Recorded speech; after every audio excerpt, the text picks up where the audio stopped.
SSB Kemenak Palembang United harus mengakui keunggulan SSB Putra Sunda yang berhasil meraih kemenangan dengan skor 2-0 dalam final turnamen sepak bola anak usia dini yang diselenggarakan oleh SSB KPU.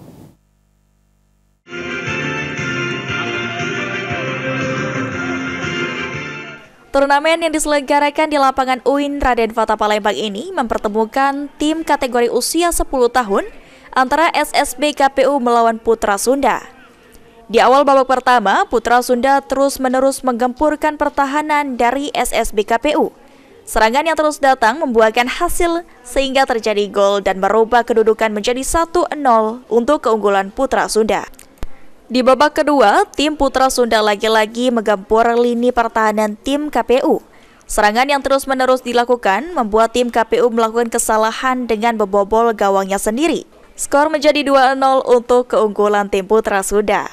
Hingga peluit panjang ditiupkan, skor tidak berubah dan menjadikan Putra Sunda sebagai juara. Sementara SSB KPU harus puas menjadi runner-up. Coach Medon selaku pelatih kepala SSB KPU mengatakan, tetap bersyukur mendapatkan juara 2 dan strategi yang kurang berjalan serta sulit mengembangkan permainan yang menyebabkan KPU mengalami kekalahan. Untuk pertandingan tadi, alhamdulillah kita berhasil mendapatkan juara 2. Memang agak sulit melakukan di dalam pertandingan. Banyak yang susah gerak kurang dari strategi dan yang lain-lain.